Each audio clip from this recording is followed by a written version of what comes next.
Hey, what's up, guys? This is Andrew Smersek with Combat Air Training, and I'm here today with John Willis of Special Operations Equipment.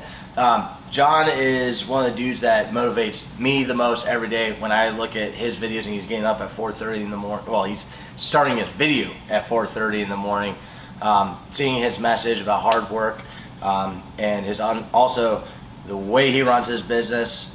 That shit, I love it, and it's something that I think lots of other businesses should be doing.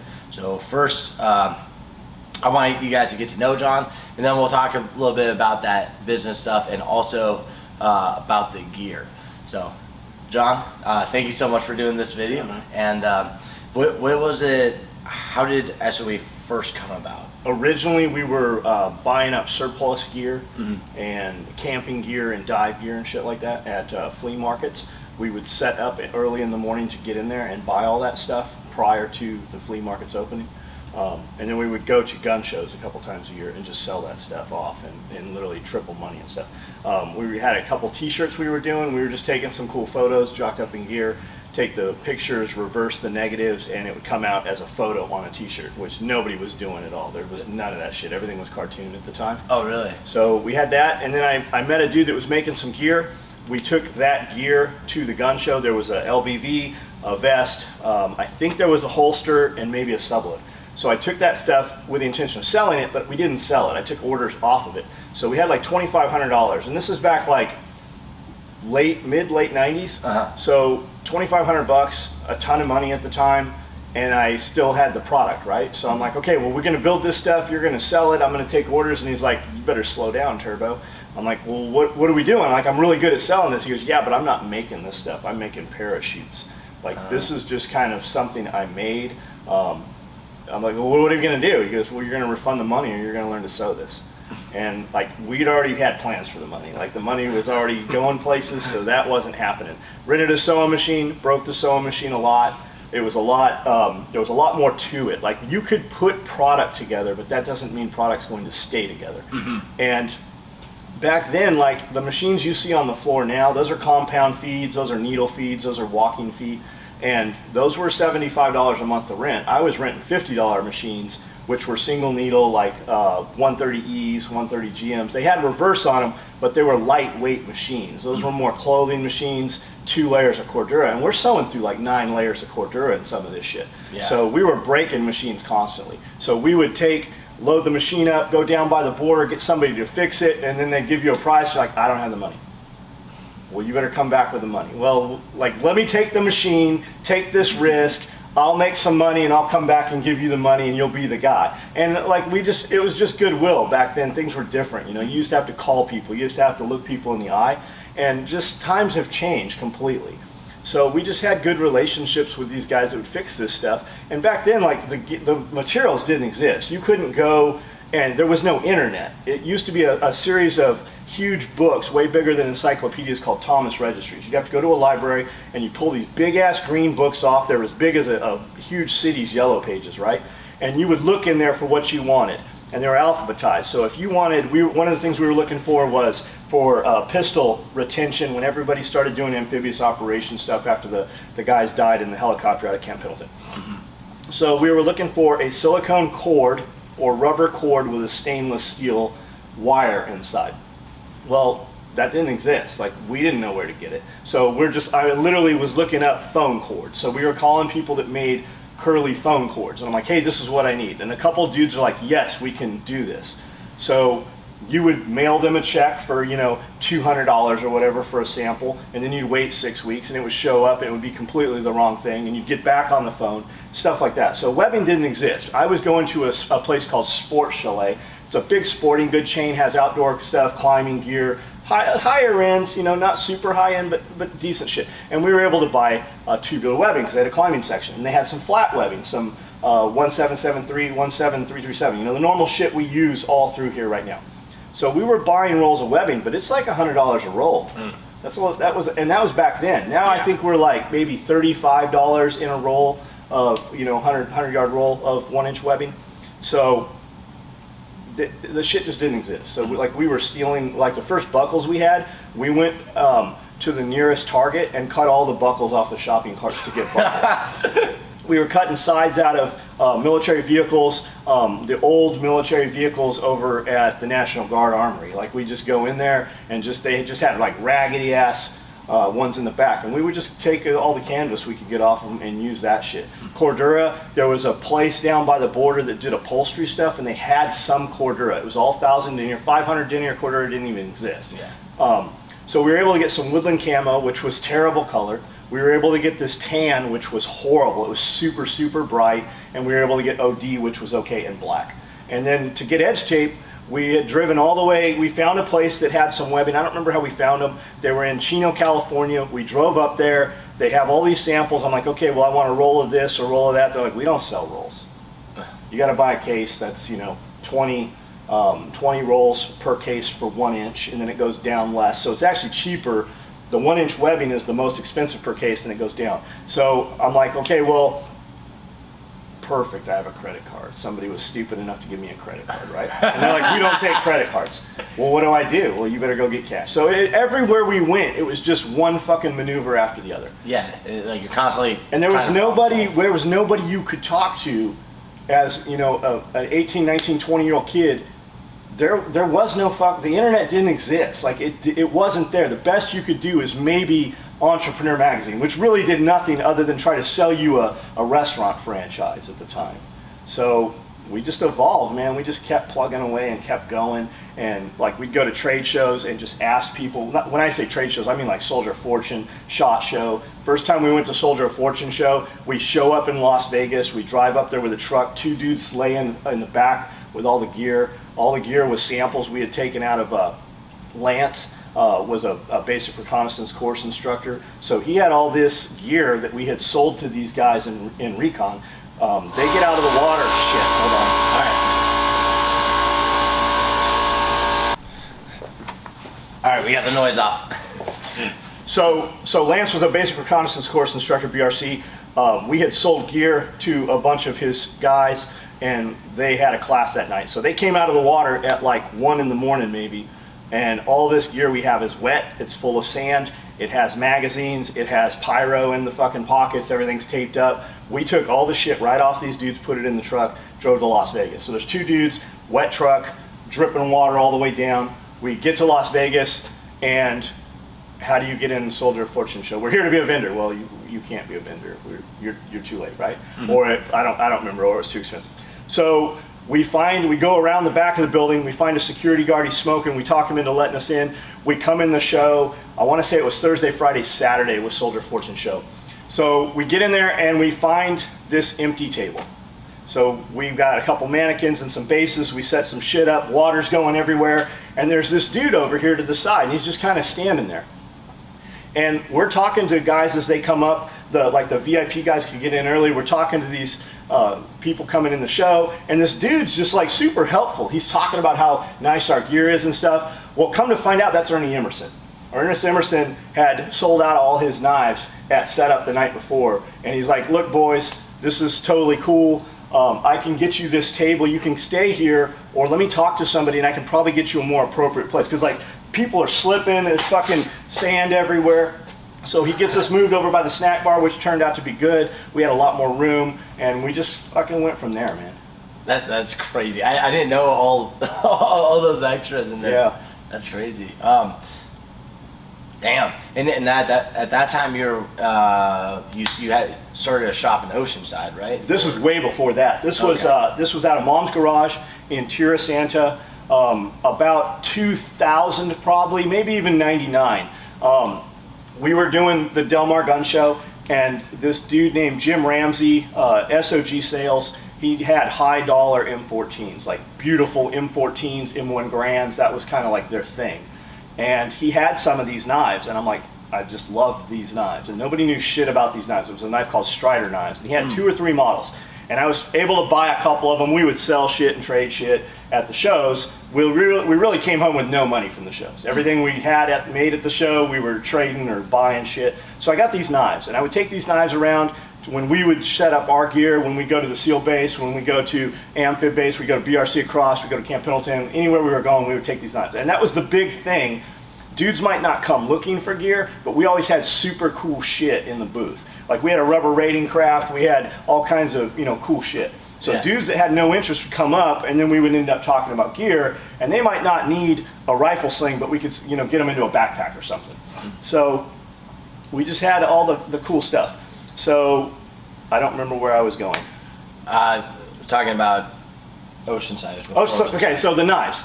So dudes would check out these knives and shit, and we were like, you can't break these knives. We were throwing them into concrete. We were cutting table legs off of tables. We did so much damage at the West Coast gun shows that they added a whole page of shit you couldn't do into the rules of the gun show.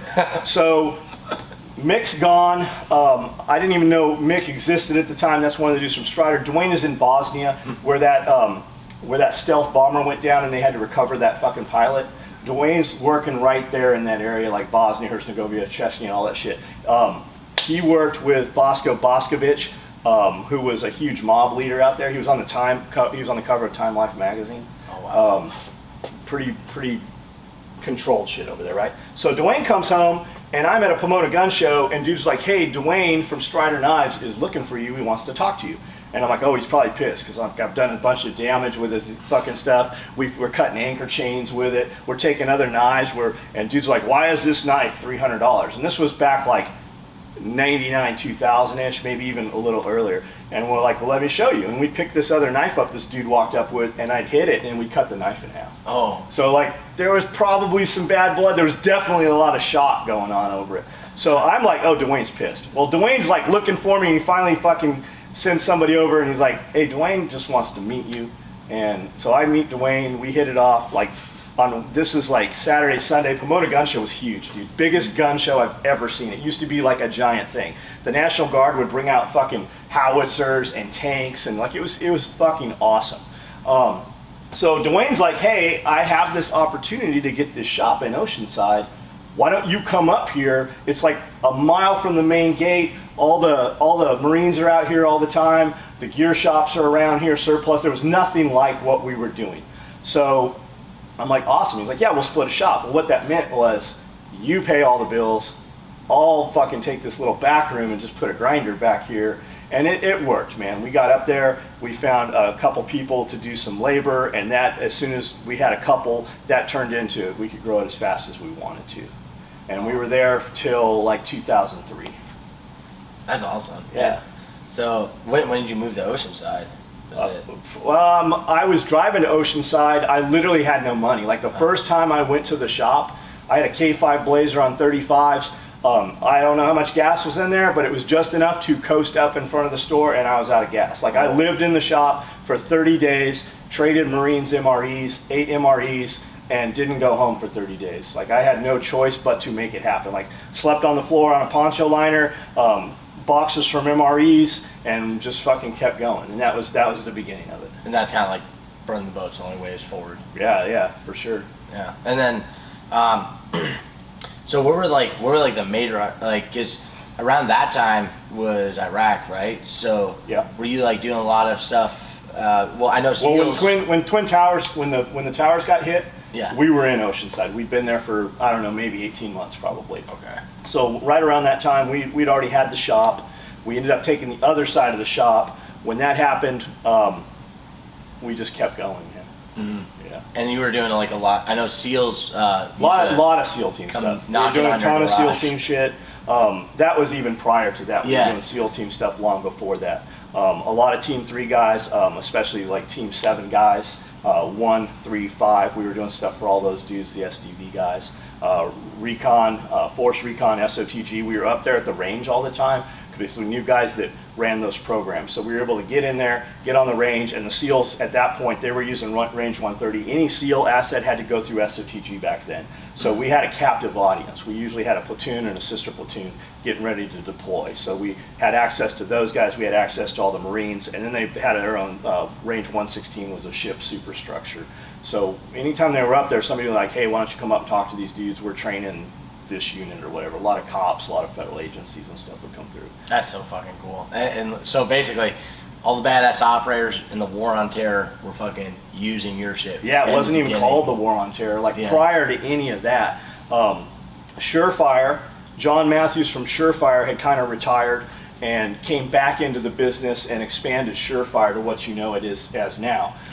But he just wanted machine guns, right? He wanted to be able to machine guns. California, they're like, fuck you. So he wanted to have machine guns. So he started a training company. Basically, the way the story goes is in order to have these machine guns. So he set these cadre up. Some of them were team guys. Some of them were some ex-Marine guys. And they came in and started training police agencies. Well, we were tight with those dudes. Like, they really liked our gear. It was so much so that we made a vest called the Surefire Instructor Vest. And those guys, you know, always had that shit. So anywhere they would go train. So we were at SHOT Show, and we were invited to, because they were tight with arms, right? Dick Swan. So Barry Duke and some of those dudes are like, hey, come to this party. So we get there to go to the party, and there's a big dude at the private elevator. He's like, you can't come up. I'm like, I can come up. So we go up, right? And we're talking, and we're just in there, and there's a, dude, it's where they filmed MTV, not Cribs. There's an MTV Spring Break was filmed. It's the top of the Rio. The swimming pool goes under the glass floor. It's the whole fucking top suite up top, the whole floor, right? So we're there. We're standing on glass. There's fucking swimming pool underneath us. There's a tower that's fucking 6 feet tall with shrimp and lobster tails and shit. And we're just like, we totally don't belong here. But there's these dudes just talking, and I get introduced to this Army general. And he's like, hey, sir, this is the guy that makes all the slings for Surefire.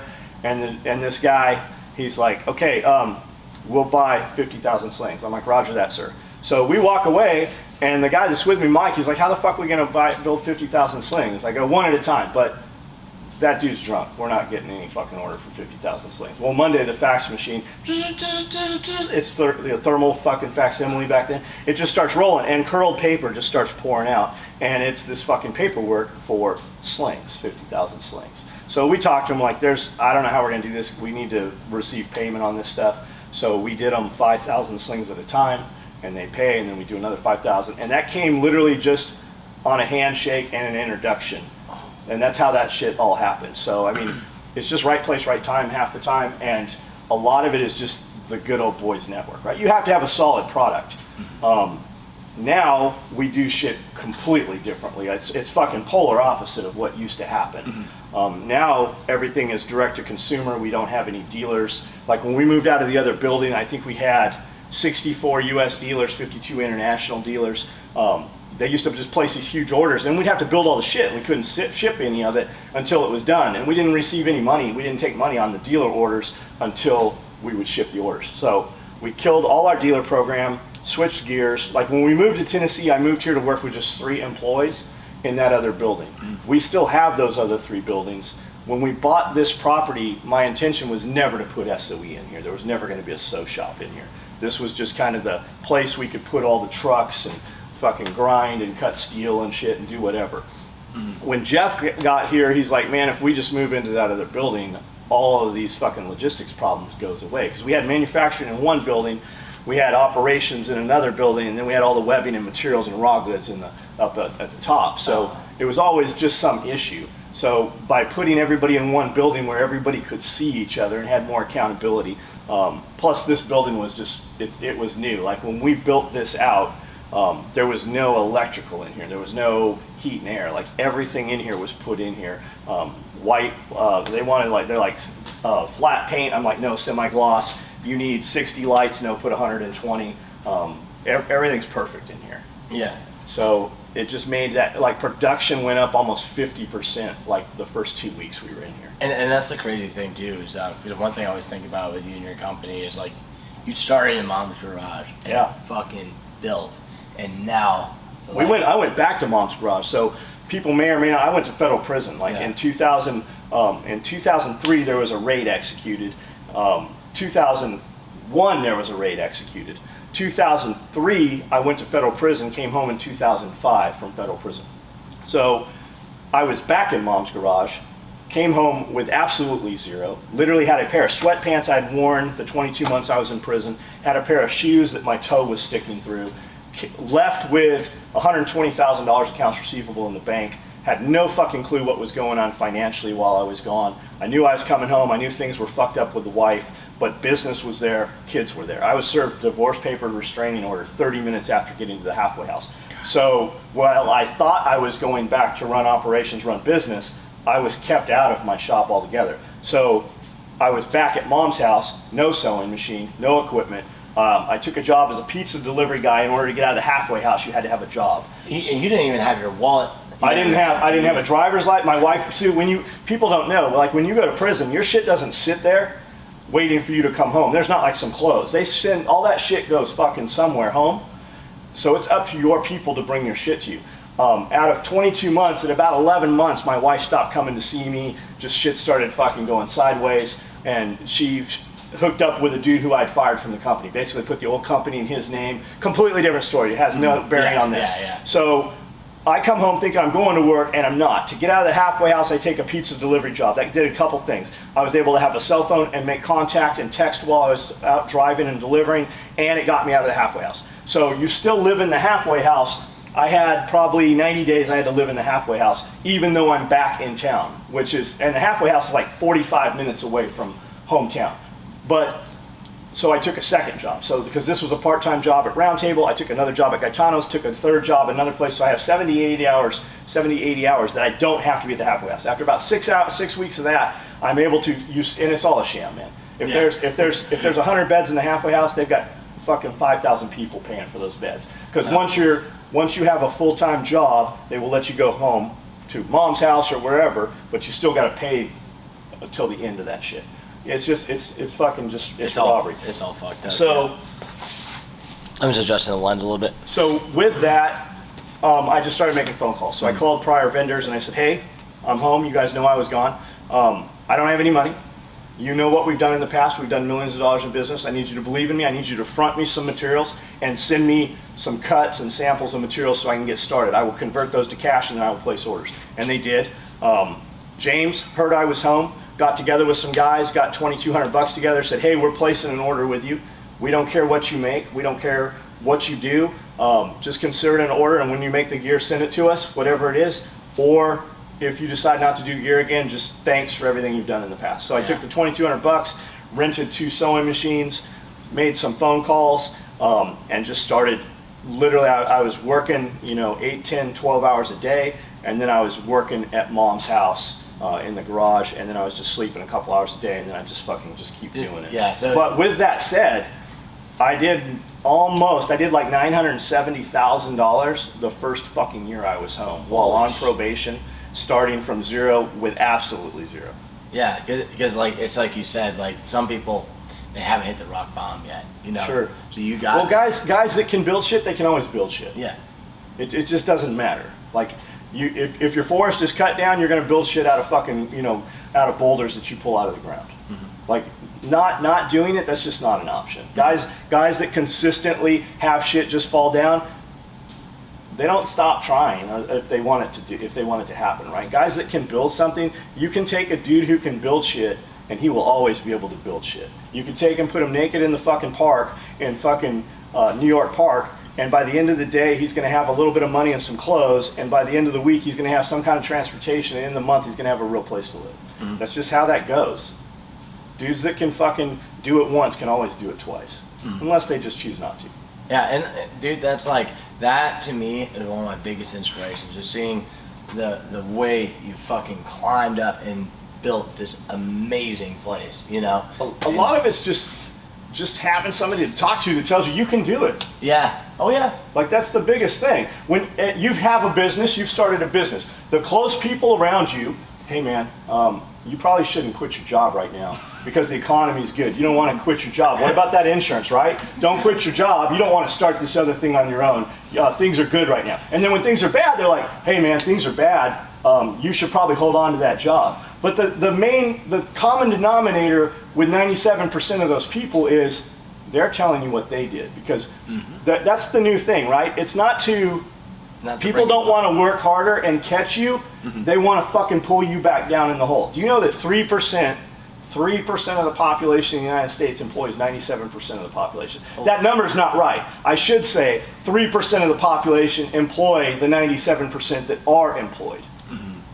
Yeah, right. Yeah, because it's probably 50% of the population who probably has zero employment, and most of that's out of fucking just choice. That's just staying on the systems. The government, they need people in the systems, because how do you control people? If they give you your ration every month, they can cut that off and manipulate you to do what they want you to do. Yeah, just like I know I've seen like you and Scully talking about, like they really want to control you. You know, you're not doing what they say. They cut off your electricity. Yeah. And then people will start following. They don't, the big conversation with Jeff was always like the gun, people like, what are they going to do when they come for your guns? They're not going to have to come for your guns. They're just going to turn your life off. And now more so than ever, with all the bullshit, there's no change, right? That's the first step. Now they're talking about cashless society. What does that mean? Right now, if you go to Walmart and you go to use your credit card and they're like, hey, your credit card declined, you can pull cash out of your pocket. Well, if Walmart doesn't take fucking cash, and your credit card doesn't work, or your debit card, or your fucking chip in your hand, whatever it is, it's all about controlling people. That's what that whole thing is about.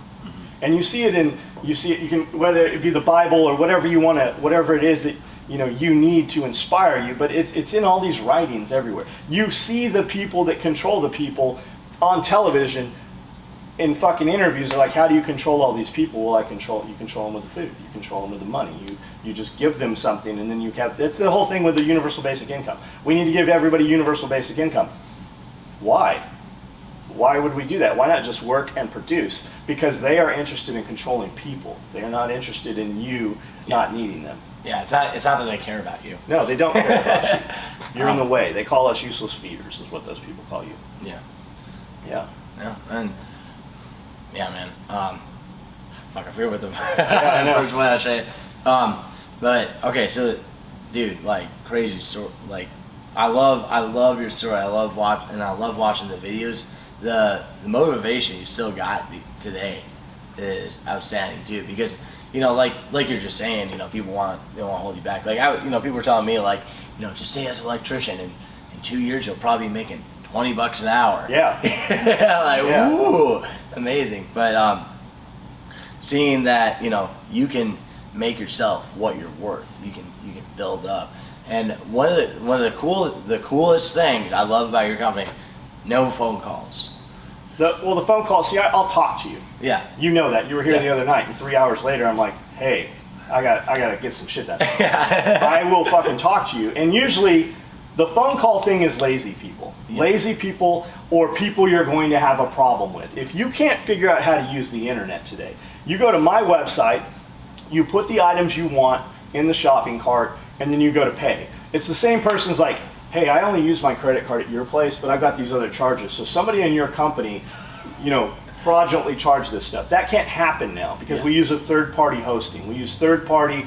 You have to click a bunch of times. Yes, I want to buy it. Are you sure you want to buy it? Yes, I want to buy it. Here's the terms. So it just takes all that away. And that's the same dude. I get these emails. I'm like, hey, I don't trust the internet. I want to call you and give you my credit card. Well, you damn sure shouldn't trust a fucking dude on the end of the phone. You guys were probably tapped before too, weren't you? Oh, 17 phone lines were tapped in Oceanside, but that had nothing to do with business. But it's just the phone number here is it's an 800 number. I don't even know it. It's Eat a Dick. It literally is Eat a Dick is the phone number, and it's like 1-866 or 866. You'll find it if you dig long enough on the website. But it's always a complainer. It's somebody who's mad. I'm gonna give them a piece of my mind, because you have to dig to find it. I can't even tell you on my website where the phone number is, because it's not on the front page. So if you've gone through all the bullshit to find our phone number, and then you call up and you're an asshole on the phone, which is 99% of them, because it's somebody mad. But the answers are all there. You just have to remember, like with any company, you want to see this happen. When you go to Best Buy, when you go to Walmart, when you go anywhere, just go to the customer service desk for a minute and just stand there and listen, and you'll hear it happen, right? Oh, yeah. Some lady giving some poor woman on the other side of the counter a piece of her mind about some Chinese shit she bought that broke. Well, the fucking person on the other side of the counter didn't build that. They didn't make you make that poor decision. That just fucking happened. But what you need to remember is the attitude you come at that person with, that person is the person that can give you what you want or keep you from getting what you want. So it all started, a dude had ordered some stuff like on a Thursday, Friday night. So he orders, I don't even know what it was, And you have to have PayPal. If you use PayPal, there has to be a phone number associated with it. And everything we used to do was you would place an order, and then we would quote you, and then that quote, we'd give you a quote, and you would pay through PayPal. Everything was manual. Like, I actually authored all those emails. I just would plug it in and then just change the math and send it to you, and you would pay for it. So this dude orders something Thursday, it had to be Thursday night, orders it Thursday night, and it was under like $100, and Amanda's phone starts going off Friday night at like 10 o'clock. We're in bed, we're watching some movie or something. So finally I'm like, answer that fucking phone and see who that is. So she answers it, and it's a voicemail, and she plays the voicemail, and it's this dude. He's like, hey, I paid you guys for expedited shipping. I don't have fucking tracking numbers yet. This is fucking bullshit. And just going on. No, it was a Friday night. It was Friday night after, because we had left at like 5 o'clock. We closed the shop. He orders at like 6 o'clock Friday night, and maybe it's Saturday that he's going on, because there was no fucking way we could have shipped the thing. Mm-hmm. So I just took all the shit he said. He called her a cunt, said all kinds of stuff. So I wrote it all out, and I put it on Facebook, and I put his fucking phone number on there, and I put his house address on there, and I put all this shit. She's like, what's gonna happen? I go, who cares what happens? We own everything. We have no bills. Not to mean like we have a ton of shit and we're living awesome. We live in Tennessee. Our money tripled when we walked out of California. I own all the equipment. Any material, every piece of equipment and material you see out there, we prepay it before it comes in the shop. Like, I have no fucking accounts receivables with anything that we resell. I have no accounts receivables on any of our fucking hardware, nothing. We own every fucking bit of it before we ever even take delivery of it. So basically, you can make that decision. Yeah, I could turn no this. one can give you shit for it. Nobody can take anything from me. Mm-hmm. I just had that mentality. I'd been in prison. What are you gonna fucking do to me? Mm-hmm. So we did that, and it went viral. And what happened was, a fucking 1,000 people overnight were like, I wish I could do that at my job. Hey, I'm a fucking server. Hey, I work at fucking Home Depot. Hey, I'm a fucking construction worker. I wish I could tell that to the clients, to the customers. And there was a huge rally for it, and it really blew up. So I took that dude's name on, that was like, it had to be over the weekend, because I used that dude's name. We did like fucking $25,000, $30,000 on that sale code, just on that guy's name. And I'm like, hey, here's his Facebook page. Place an order. We're going to give you a 20% discount. His name is the discount code, and tag him. So like, now you do that on Facebook, Facebook will close your page down. But we did millions and millions of dollars in sales in that manner, when somebody would call up. And then we did the morning breakfast. We had a dude ordered a belt, and he used a box cutter to open his belt. So he fucking uses a razor blade and literally cuts through like a third of this 1.5 Cobra belt. Oh, like this, right? Yeah. He's fucking cut through a third of the belt. There's a huge like scalpel cut. He sends it back and says that we sent it to him like that. There's no fucking way that could happen. And he was a fucking cock about it. He's sending emails and shit. So we just made an example of him, and it was stuff like that. If we fuck something up, we'll take care of it. Like, we're going to give you whatever you give us times 10. If it's our fault, we're going to handle it. Yeah. But if you're a fucking asshole, we're going to be an asshole 10 times more to you.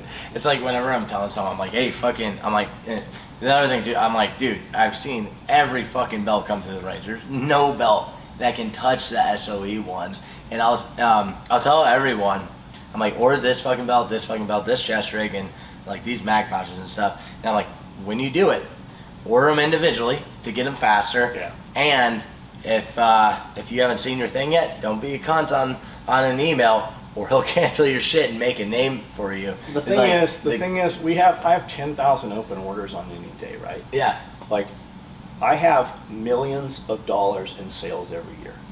Every year for the last fucking 10 years, we've done millions of dollars of sales. People don't understand how we do business, okay? But it's out there how we do business. And dudes are like, you can't say that. Well, we can, because for every, and it just sounds terrible, but for every dude like that, there's 1,000 dudes that can manage to do what that one dude didn't do. Mm-hmm. I'm all about helping a customer figure some shit out. But if you're just a fucking asshole, like, I don't want you to have my product. Go buy something. I'm going to go get something. Have at it, motherfucker. You're not going to get it in those colors. You're not getting that design. You might find another belt. We have our webbing made. Our webbing is how it is because we fucking have it made. We buy enough of it that a company makes it. We use a stiffer fiber. They put more fibers through the loom. We use a higher resin content. Yeah, you can go buy some dive belt webbing. It won't be fucking anything like our 1.5 because we have it made. It doesn't fucking exist. And that's just the deal. Like, we have the best shit. You don't want to do business? I get it, man. I bought a fucking Toyota truck, paid for it, a 4Runner, and they said I'd have it in 3 to 6 weeks. At 6 weeks, I'm like, hey, any word on the truck? At 12 weeks or 14 weeks, I'm told, hey, we don't have your truck, it fell off the ship. I get it. I didn't go in there and yell at fucking Toyota and demand they give me a fucking discount because I wanted the fucking truck in the end of it. Being an asshole is not going to get you anywhere. But these guys, I kind of poke and prod them a little bit. We don't have time to do it as much as we used to. It's very rare that we do it anymore. We used to make a big production and hype it up and drive traffic and make them change, because what that did was that lit a fire under his ass because he believes he's right because he has been rewarded over and over. This customer has gone to, fucking Ruby Tuesdays or whatever, ordered this fucking shitty steak they have, ate the whole fucking thing, told the waitress it wasn't cooked right. The waitress gets the manager. Meanwhile, he's getting just agitated. He's getting louder. People are looking at him. Well, corporate policy has diffused the situation. Sir, please, what can I do for you? Oh, you're absolutely right. Even though you ate the whole thing, this one's on me. Here's a voucher, so please come back and treat my server shitty tomorrow. Yeah. So it's the same thing. And everywhere he goes, he has been rewarded for that because corporate policy, the human resource people, don't have to fucking interact with the fucking customer. And most people are just fucking assholes. Yeah. It's the same people that bring 10 kids in, and the kids are running around, and they leave a fucking mess that's all over 4 other fucking tables. It's not okay, and people are tired of that. So because of that, he does this everywhere he goes. When I say, no, that's not gonna fucking happen, motherfucker, and he says some shit, I'm like, why don't you come to the shop and you can knock my fucking teeth out or I'll knock your fucking teeth out. But there's some teeth coming out. And they're like, you can't say that. So what does that do? That lights a fire under his ass. And his new part-time job, if not his full-time job, is to talk about what I said to him on the internet. And he'll take and post those fucking emails. Usually just parts. He'll delete some shit, right? The escalation. He'll make it look like I went from, hey, I got this thing and it's a little messed up. Can you please handle it? To, no, I'm gonna fucking kill you. They delete all the inner parts. Yeah. So, but he's all over the internet. And what happens is, we have so many customers. We've been doing this 35 years almost now.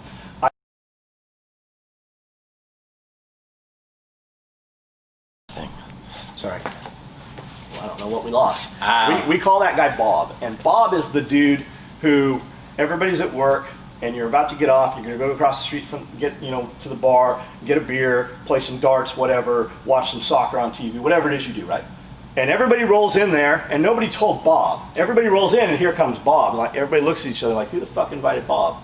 Well, Bob just showed up, and that's fucking Bob. And that's Bob. But you don't want Bob to come because he's going to be an asshole to the waitress. He's going to grab her ass. He's going to complain about his food. And you're sitting at a table with Bob, so you're the fucking asshole because you got the asshole with you. And, like, I don't ever send food back if it's wrong. Never. I'll just fucking eat it. But Bob will. Bob will. That's constant. And everywhere you go, he's fucking got the same problem. It's the same dude. If you're in a group of guys and you don't know who that guy is, you're that fucking guy. You were Bob. And Bob has a problem everywhere Bob goes. And Bob goes to the doctor and he's got his fucking sore toe, and because the doctor was late, he talks shit you're literally talking shit to the people that can solve your problems. And I don't tolerate that anymore. Yeah. And people are fucking hungry for that. Our society has gotten and it's really our fault, right? Weak kids. Well, that's because of parents. We allowed that to happen. We sent our kids to a school system. They were indoctrinated. They were allowed to be weak. They're not allowed to fucking fight. They're not allowed to fucking tackle. They're not allowed to work their problems out. We don't let men be men anymore. So people are just fucking hungry for something different. They're hungry for how shit used to be. And I'm not saying things were great 60 years ago. I mean, we didn't have your electricity worked sometimes, didn't work other times. We used to not have running water. Things are great right now. As bad as things are, things have been great for everybody I know. COVID shutdown, I don't know anybody who's lost their job. Not personally. I don't have any friends that have lost their job. We've all made fucking twice as much money through this. And we weren't out spending money, so we retained a lot more money. So we have more capital to make moves with. Like, as bad as everybody's talking about shit being, things are fucking good for everybody I personally know. I mean, you came in here, said you started a business, you're building some fucking slings, you're doing some training shit. She fucking is making a ton of money. Yeah. She elevated her fucking status. She's making like good money at 20 years old. Like, yeah. She's killing it. Fuck yeah. And she's making her own schedule too. So we've gained freedom. Yes. And that's one of the biggest things for us too is like you said, here's a voucher so you can come back and be shitty to my waiters again. Like, because I would see it at places I work. I'd be like, why are we dealing with him? Why are we taking this guy's phone call? Why don't you tell him to go Google it and we don't have time for it because I have 6 customers who've already spent $5,000. It's nuts, man. I got friends that work in gun shops and they're like, why the fuck am I on the phone with this asshole when I got 5 dudes in here trying to buy the shit that the asshole's asking about on the phone? Yeah. Why don't we sell it to the dude that actually fucking drove here that has the money out right now? Why are we taking care of this bullshit? It's the same fucking thing, man. Yeah. It is the same thing. Yeah. And just answering stupid questions, dealing with assholes. People are lazy. And the other thing too is that they come back in, because I worked at a gun shop. They come back in, they want to look at like 3 different things, but they never buy anything anyways. Yeah. They came in to tell you their story. Yeah. They came in to ask your opinion, and then tell you why your opinion's wrong. Yeah. That's really what that is. Yeah. I got good at crushing that though. Yeah. Well, I just people asked know them if a you want to question. entertain their bullshit. Mm-hmm. You know, if they're going to tell you war stories, and you're like, oh, my brother was there. What? Do you know him? Oh, you don't? He'll never talk to you again. Like, Yeah. that'll be the end of that. You just Yeah. have to shut that down. Yeah. Yeah. Well, right on, man. Hey, fucking, thanks so much for this video. Yeah. And all the videos you post. 'Cause that means a lot to me. Like, I'm always trying to share that shit. Like, every time, like, you guys should be on my Instagram and on John's Instagram. Whenever I see, like, cool shit that he's like, hey, we just made this, I put that on my story. So, like, 'cause I want y'all to be able to get it when it's out. Like, I just got my CQB sublet. I'm fucking pumped Awesome. for that. And multicam black. That's one of the first products. That product goes back over 30 years. Yeah. So we're on Instagram at soetacticalgear.com. I have Facebook. I have MeWe. I have Parler. I'm on YouTube. I have 2,600 videos on YouTube. You guys need to get on Parler. You need to get on MeWe. And you need to get on Library, LBRY. That's the best alternative for YouTube. And I don't tell you that because we're all leaving ship and we're leaving Facebook. I'm not leaving Facebook. I have 750,000 followers on Facebook. 750,000 potential people to do business with on my Facebook page. I'm not leaving. We are preparing. They're already throttling us back. I post things, guys don't see them for several days. Guys, I do a live video and guys are like, I didn't see your live video, I didn't get a notification. They are kicking us off one by one. We are setting up the other accounts so that we have movement on the other accounts and have followers there so that when we are kicked off Facebook and Instagram, Facebook owns Instagram, when we kicked off of there, we already have you guys locked in on the other ones. I've been on MeWe for over 2 years. I've been on Parler for over a year. Library, if you ever upload to YouTube, it automatically loads to Library. Everything you've ever loaded to YouTube will transfer over to Library, and Library is working in the manner now that you're getting paid like you used to for Facebook, for YouTube. And even YouTube, go search videos. They've just been scrubbed. Videos that were there 2 years ago are gone. Google is literally taking people out of their search engines. You will have a URL, let's say soetacticalgear.com. That's my URL to my website. There will come a day when you type that in and Google says, there's nothing there, that's not a real website. But you go to DuckDuckGo and it pops right up. It's already happening to people in the gun industry and people that they don't agree with politically. So cover your ass. Yeah, I've seen that with like some of my friends. They got account deleted, and then also because on your podcast and lots of your older videos, I love conspiracy theory shit. Sure. And like what you're talking about, like the There's some truth in the all giant gates and Yeah. and the giants and shit. You search a lot of that stuff.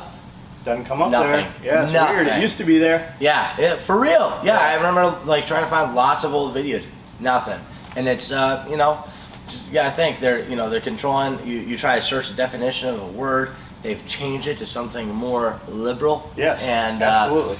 And then trying to find certain things in history, can't fucking find it, but you can find a million ways why Trump is evil. You Yeah. know, that's what it turned into when you search. It tries to show you their opinion, and yeah, man, it's getting crazy. I just think this is like what's going on is a modern book burning. Absolutely, that's what's going on. It's digital Yeah. book burning. Yeah, and like the Nazis had long knives. My opinion, what we're seeing with the election right now, Yeah. that's what the fucking left is doing Yep. with voting machines. So yeah, for sure. But hey, man, thank you so much for your time. I literally interrupted his sewing for this, so We're good. I We're good. appreciate it. And we'll be back here soon. Cool, man. All right. Awesome. Hey guys, get on all of John's websites. I'm gonna put links for everything in the description. So just click through each one of them, get it on them. You'll continue to see gear reviews of SOE products that I have that we're doing. We just got a FUPA, the CQB subload, a couple other things. We're probably gonna go buy some more shit right now. But yeah, get on that and keep fighting communism. Awesome. When are you guys heading back?